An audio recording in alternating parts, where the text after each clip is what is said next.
నమస్తే, నేను Kavitha. Welcome to I dream news and నిజాలు. ఇరాన్ మీద అమెరికా, ఇజ్రాయెల్ చేస్తున్నటువంటి యుద్ధం 4వ వారానికి ఎంటర్ అయింది.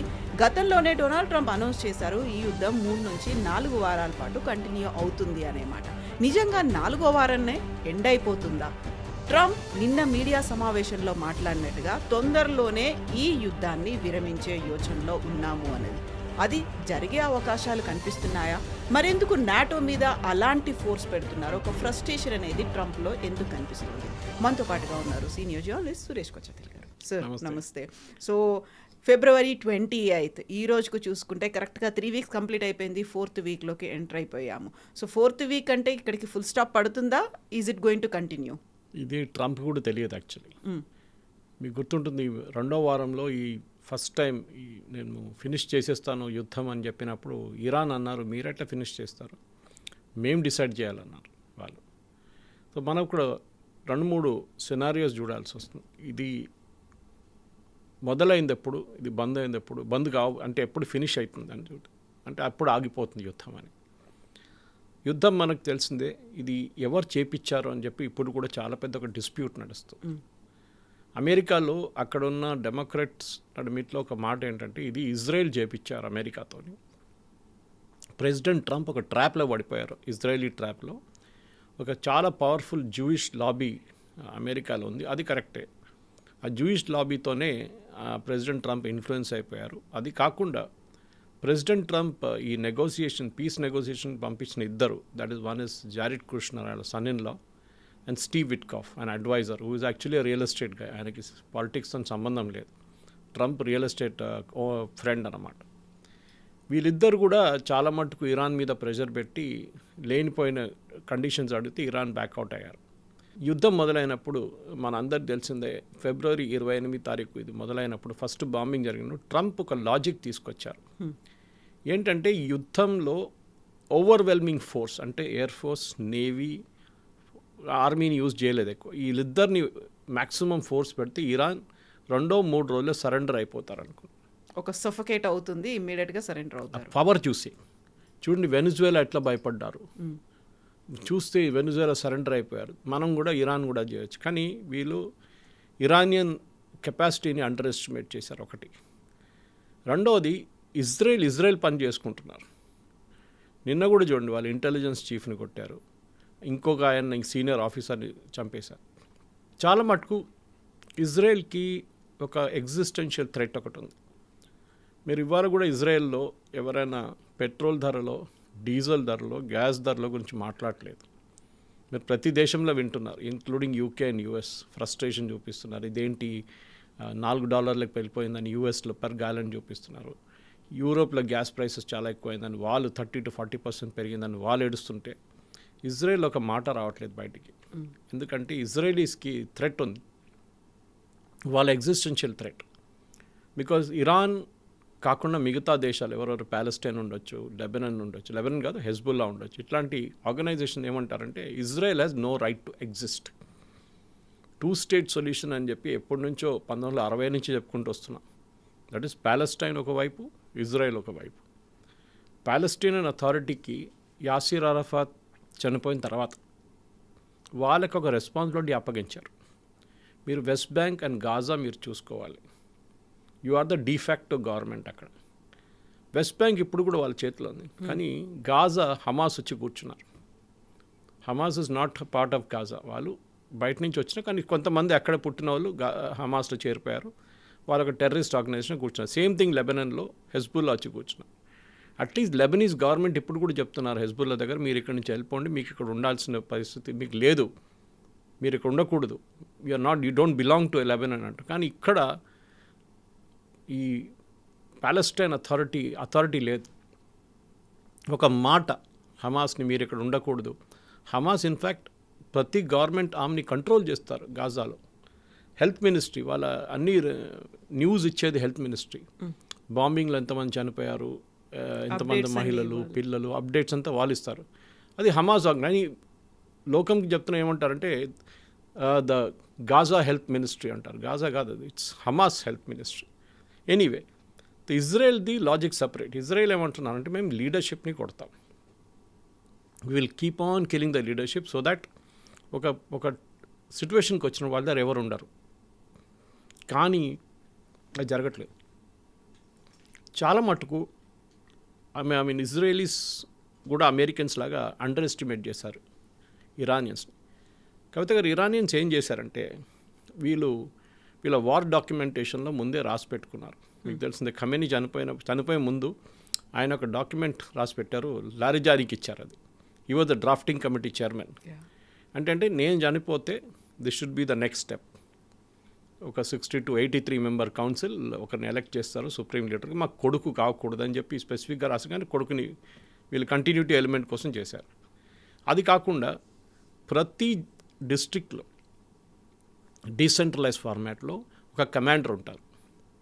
Iran is really big. దీనికన్నా ముందు కూడా చెప్పాను చూడండి, మీరు యూకే, ఫ్రాన్స్ అండ్ జర్మనీని తీసుకొని జాగ్రఫీ కలిపితే ఇట్స్ ఇరాన్.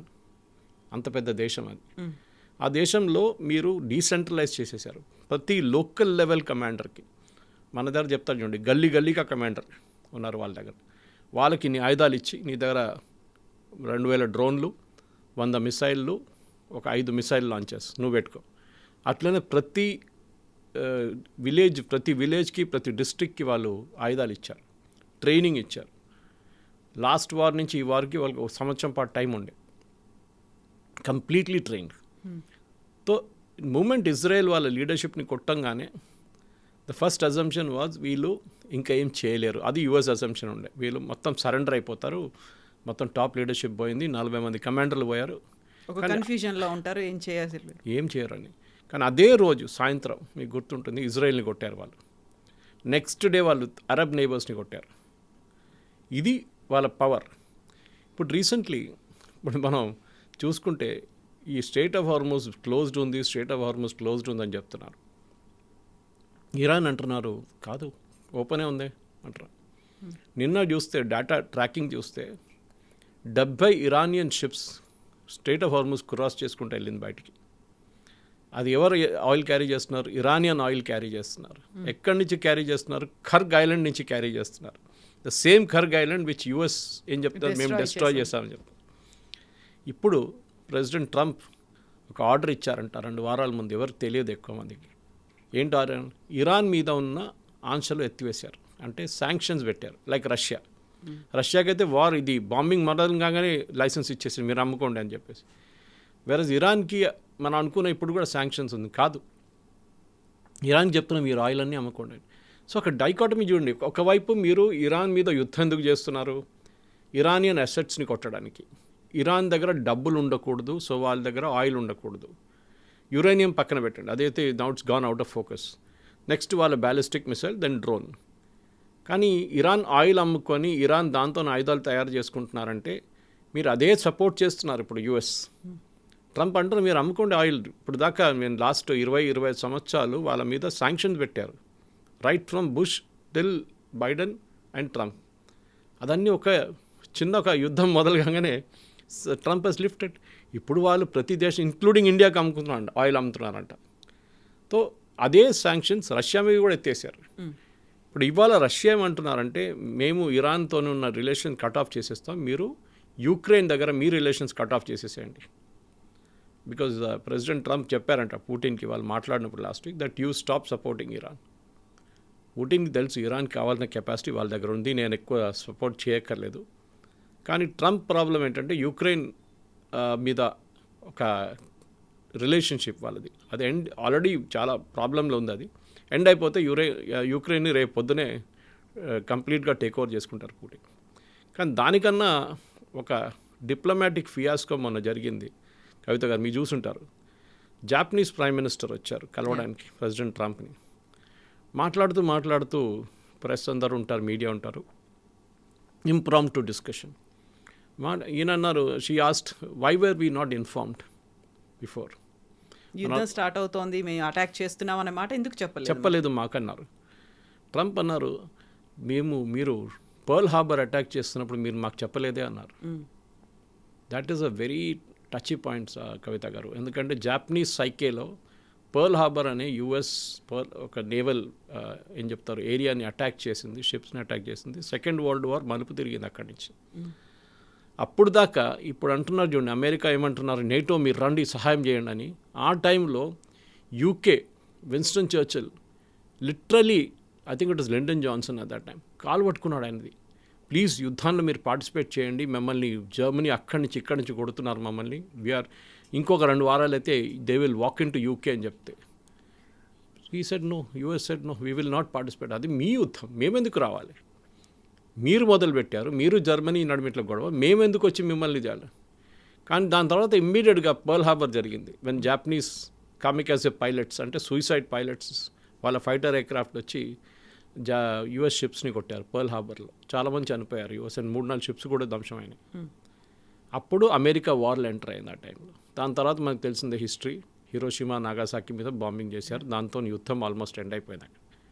తో యూకే ఏమంటున్నారంటే మీరేం చేశారు. సో ఈ పర్ల్ హార్బర్ గురించి జాపనీస్ ప్రైమ్ మినిస్టర్ ముందు మాట్లాడడం, and you look at the face, completely action అయిపోయింది. ఆమె ఎందుకు వచ్చాను ఇక్కడ అని ఆమెకు ముఖం ఎంబరాస్మెంట్ కానీ ఎక్కువ. బికాస్ ఒక జాపనీస్కి ఎప్పుడైనా రిమైండ్ చేయకుండా 2-3 రిమైండ్ చేయకూడదు. ఒకటి హిరోషిమా నాగాసాకి గురించి రిమైండ్ చేయకూడదు, ఒకటి పర్ల్ హార్బర్ గురించి. ఇప్పుడు కూడా అమెరికా సైనికులు 45,000 మంది సైనికులు జపాన్లో ఉన్నారు. Because Japan should never be allowed to bring up an army. అంటే జపాన్ ఒక ఆర్మీని ఉంచుకోకూడదు అని సెకండ్ వరల్డ్ వార్ తర్వాత వీళ్ళు ఒప్పందం పెట్టారు, allied forces and Japanese government. అక్కడ రాజుకు ఎక్కువ పవర్ ఉండే ఆ టైంలో, ద జాపనీస్ కింగ్కి ఎక్కువ పవర్ ఉండే. ఆ పవర్ కూడా తగ్గించేశారు. తగ్గించి కావాలని చెప్పి యుఎస్ అన్నారు మీరు ఆర్మీని పెట్టుకోకూడదు, మేము మిమ్మల్ని చూసుకుంటాం. ఇప్పుడు జపాన్ దగ్గర అడుగుతున్నారు మీరు మమ్మల్ని సహాయం చేయమని చెప్పేసి. సో జపాన్ ఏం చేస్తారు, వాళ్ళ దగ్గర లిమిటెడ్ కెపాసిటీ ఉంది, ఎక్కువ షిప్స్ లేదు వాళ్ళ దగ్గర, ఎక్కువ నేవల్ సేలర్స్ లేదు వాళ్ళ దగ్గర, ఎక్కువ ఆర్మీ లేదు. ఆ పరిస్థితిలో మిమ్మల్ని కలవడానికి ఎవరైనా వచ్చి మీరు మమ్మల్ని ఎందుకు ఇన్ఫార్మ్ చేయలే అంటే, ఓ ఇట్ వాజ్ సీక్రెట్ అని చెప్పేసి అయిపోతుండే. మీరు పర్ల్ హార్బర్ ఎందుకు తీసుకొచ్చారు, అది ఒక పెద్ద ఇది. ట్రంప్ది ఏమవుతుందంటే కవిత గారు, ఐ థింక్ ఆయన మెంటల్ ఫ్యాకల్టీ కూడా ఎక్కడో పోతుంది. ఆయన ఒక మాట ముందంటాడు, దాని తర్వాత ఇమ్మీడియట్ ఆపోజిట్ అంటారు దాన్ని.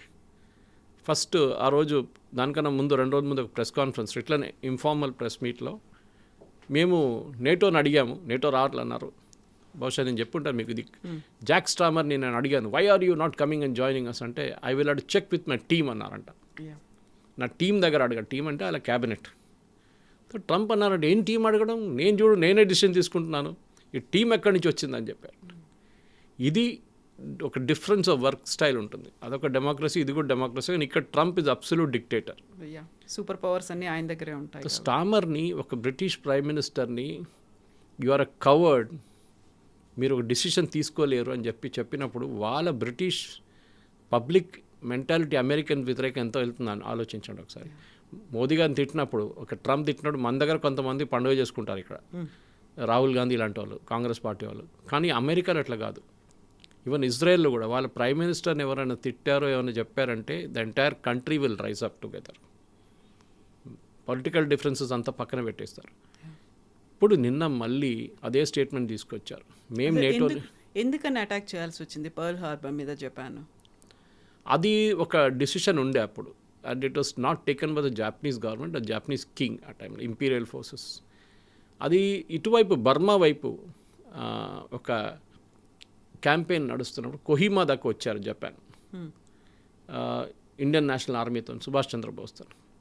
అటువైపు యుఎస్ని ప్రొవోక్ చేయడానికి చేశారని చెప్తున్నారు ఇది పర్ల్ హార్బర్. ఎందుకంటే యుఎస్ అప్పుడు దాకా ఇన్వాల్వ్ లేరు వార్లో.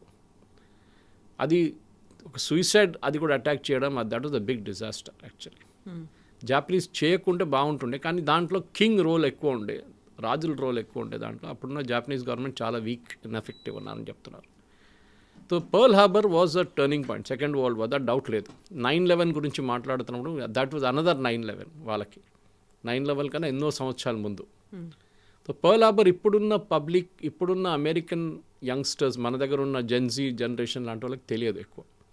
వాళ్ళ హిస్టరీ బుక్స్లో ఉంటుంది కానీ నార్మల్గా డిస్కస్ చేయరు దాని గురించి. ఇప్పుడు మన దగ్గర కూడా కొన్ని మేజర్ మూమెంట్స్ అడిగితే, గాంధీ దండయాత్ర గురించో లేకుంటే మిగతా దాని గురించి అడిగితే, ఫ్రీడమ్ మూమెంట్ టైంలో మన యంగ్స్టర్స్కి తెలియదు. కొహిమా వైపు జరిగిన బ్యాటిల్, ఇండియన్ నేషనల్ ఆర్మీతో జరిగిన బ్యాటిల్, బ్రిటిష్ ఆర్మీ, అది కూడా తెలియదు. That first time Indian tricolour ఎగిరించింది నెహ్రూ కాదు, సుభాష్ చంద్రబోస్ అండమెన్స్లో అని చెప్తే అది కూడా చాలామందికి తెలియదు. బిఫోర్ 1947, 1930s అది.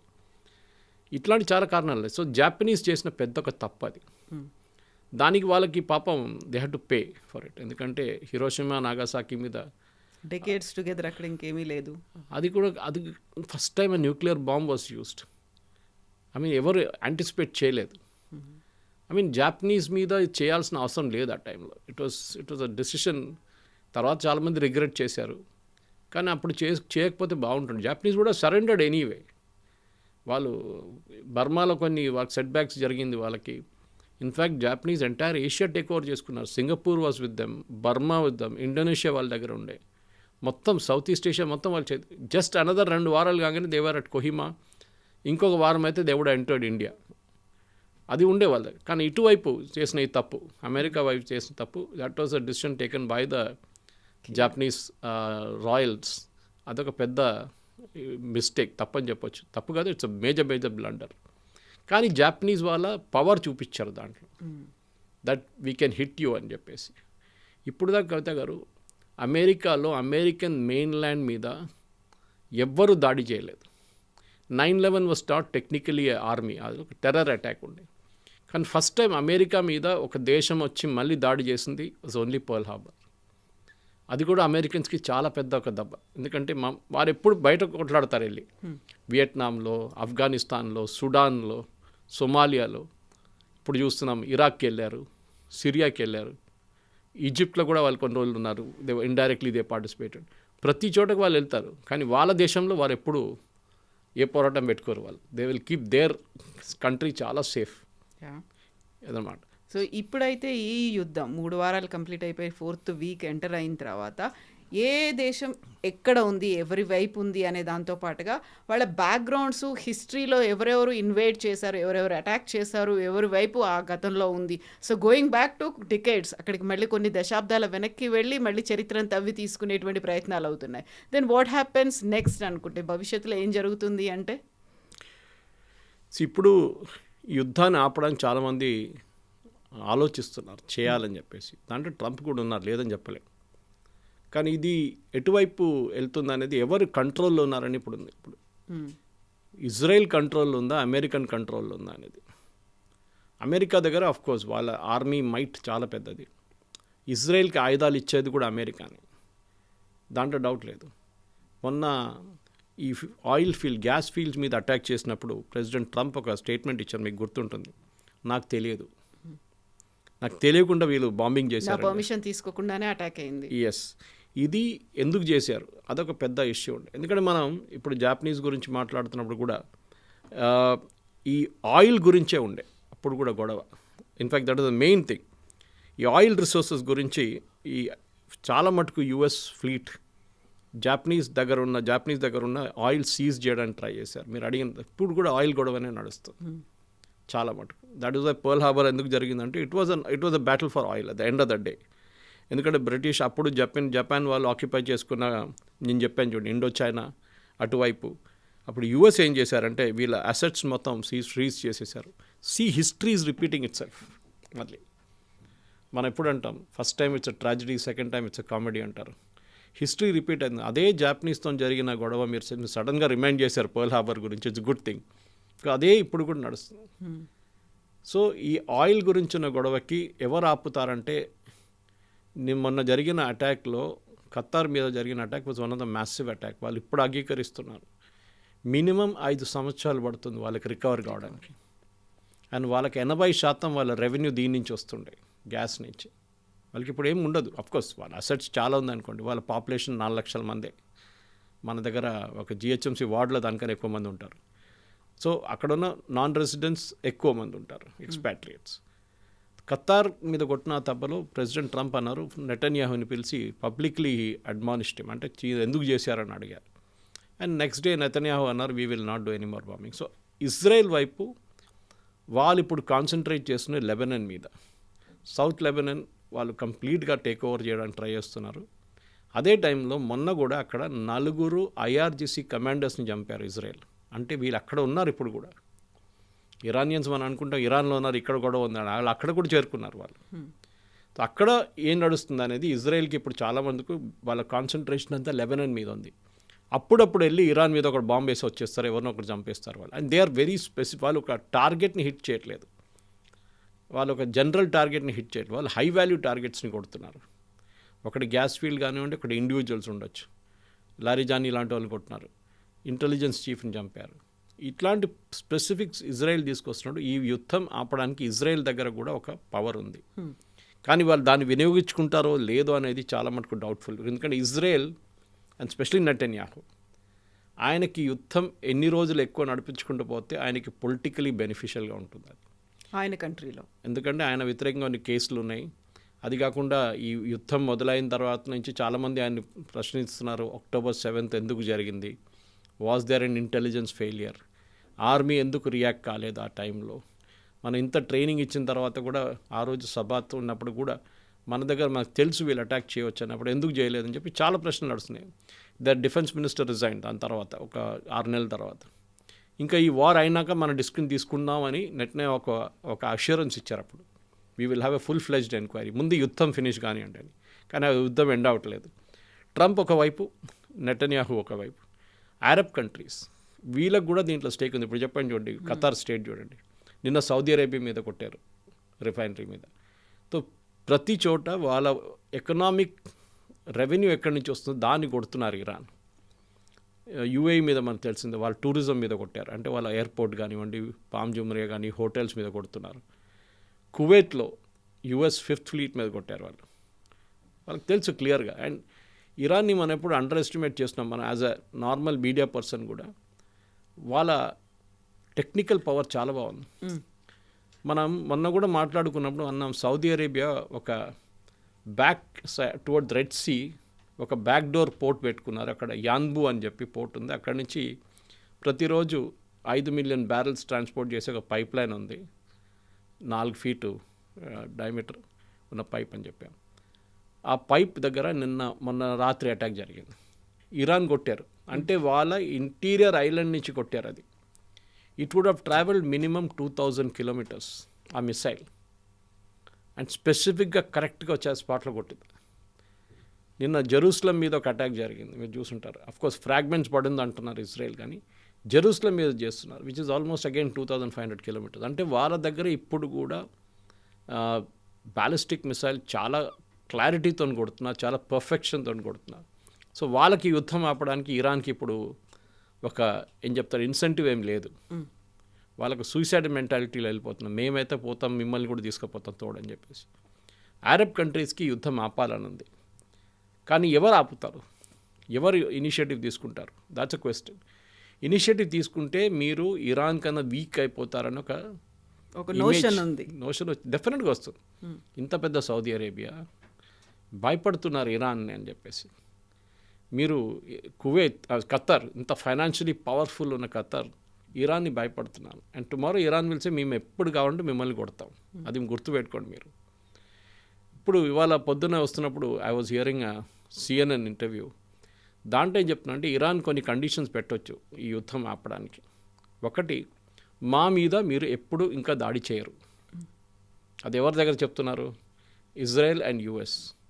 వాళ్ళు దాన్ని అంగీకరించరు.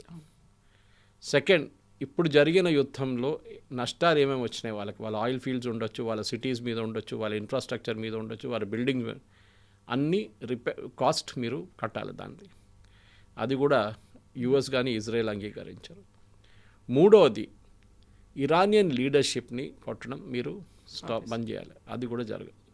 ఈ 3 కారణాలు, 3 రీజన్స్ ఉంటేనే ఇరాన్ పాసిబ్లీ అంగీకరించు. వాళ్ళ వైపు నుంచి ఒక కన్సెషన్ వారు చేయొచ్చు, ఏంటంటే యురేనియంని ప్రాసెసింగ్ మేము బంద్ చేసేస్తాం, మేము will stop it, IAEA inspections మేము అలౌ చేస్తాం, ఇంటర్నేషనల్ అటామిక్ ఎనర్జీ ఏజెన్సీ. దీనికన్నా ముందు ఉండే ఒక 10-15 సంవత్సరాల ముందు ఉండే ఇన్స్పెక్షన్, కానీ దాని తర్వాత పెద్ద గొడవ జరిగింది. I think bush was the president at.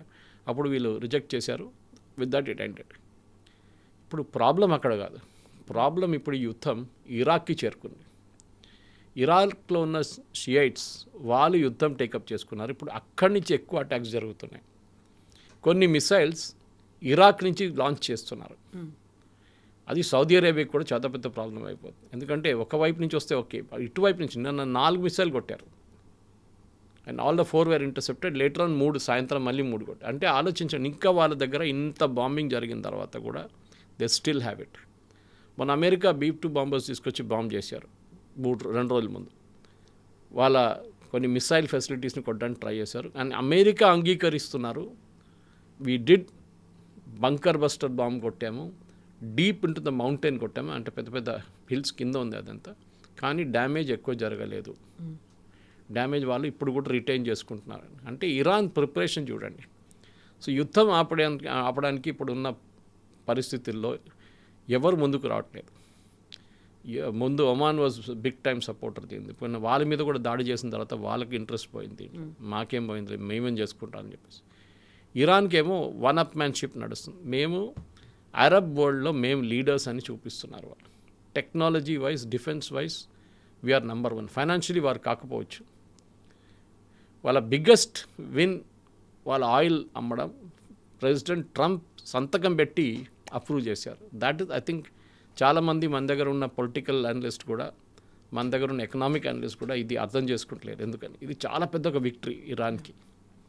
Putin ఎట్లా అలౌ చేశారో ఫస్ట్ ఏం చెప్పారు, ఫ్లోటింగ్ ఆయిల్ మీరు తీసుకోవచ్చు అన్నారు. అంటే షిప్స్లో ఫ్లోట్ చేస్తున్న ఆయిల్ ఉన్నాయి, అది చాలా ఒక 60-70 షిప్స్ ఉన్నాయి, దాని నుంచి మీరు now he has given a blanket thing Putin దగ్గర, మీరు ఎవ్వరు కావాలంటే అమ్మేసుకోండి ఆయిల్ అని చెప్పేసి. అమెరికా ద సేమ్ టైం వాళ్ళేమంటున్నారంటే వాళ్ళ కాంగ్రెస్ దగ్గర వెళ్ళి మాకు $200 బిలియన్ కావాలి ఈ యుద్ధం ఇంకా నడిపించుకుంటూ వెళ్ళాలంటే. $200 బిలియన్. ఒక వారంలో వాళ్ళు మొన్న ఖర్చు పెట్టింది $12 బిలియన్. అంటే 200 బిలియన్ అంటే వాళ్ళు you can estimate the time gaps. ఎంత టైం తీసుకొని ఇంకా యుద్ధం చేయాలని ఉంది వాళ్ళకి. చాలా క్లియర్. 8 వారాలు ఉండొచ్చు, 12 వారాలు కూడా ఉండొచ్చు. యుద్ధం అంత ఈజీగా ఆగదు. ఆగుతుంది డెఫినెట్గా. ఎక్కడ ఏ రోజు వీళ్ళందరూ ఈగో నుంచి కిందకి దిగొస్తారో, సారీ అని చెప్పి వీళ్ళు ఆపుతారో, ఆ రోజు యుద్ధం ఆగుతుంది. కానీ ఎవ్వరూ దానికి రెడీగా లేరు. ప్రెసిడెంట్ ట్రంప్ లేరు. ఇప్పుడు వాళ్ళ వైపు నుంచి 3 షిప్స్ వస్తున్నాయి with marine expeditionary force sailors. వాళ్ళని ఎట్లా వాడుకుంటారో మనకు తెలియదు. వన్ థాట్ ప్రాసెస్ వాజ్ వాళ్ళని ఖర్గ్ ఐలాండ్లో పంపించి ఖర్గ్ ఐలాండ్ మీద కూర్చోబెడతారు, క్యాప్చర్. అంత ఈజీ కాదు. ఇరాన్ ఇమ్మీడియట్గా ఖర్గ్ ఐలాండ్ మీద అటాక్స్ లాంచ్ చేస్తారు, దాంట్లో డౌట్ లేదు. ఈ బోట్లో తీసుకెళ్ళాలి కదా వీళ్ళు, దాన్ని ఫస్ట్ అటాక్ చేస్తారు. స్ట్రెయిట్ ఆఫ్ హార్ముజ్లో ప్రెసిడెంట్ ట్రంప్ అంటున్నారు 7 దేశాలు కలిసి వస్తున్నారు, మేము అందరు కలిసి దాన్ని పెట్రోలింగ్ చేస్తామండి. అది కూడా ఇట్స్ నాన్ స్టార్టర్. ఒక స్పెసిఫిక్ ప్రపోజల్ ఏం రావట్లేదు, ఏదో జనరల్ ట్రంప్ మాట్లాడుతున్నారు. బహుశా నేను అనుకుంటాను ఇప్పుడు ఈద్ అయిపోయింది నిన్న గల్ఫ్లో, ఇంకా 2-3 రోజుల తర్వాత వాళ్ళు బ్యాక్ ఇన్ యాక్షన్ వచ్చినప్పుడు యుద్ధం ఎటువైపున వెళ్ళొచ్చు. రెజ్యూనేట్ అవ్వచ్చు, లేదు డ్రాప్ అవ్వచ్చు. సరే ఇంత దాకా వచ్చాం కదా మనం మాట్లాడదామని చెప్పేసి. కానీ దానికి ఎవరైనా ఒక స్టేట్స్మెంట్ లాంటి మనుషులు కావాల్సి వస్తుంది. యుఎన్ అయితే దే ఫెయిల్డ్. నేను చెప్పాను చూడండి, UN is totally failed in the role. వాళ్ళు ఎవరు అంగీకరించరు.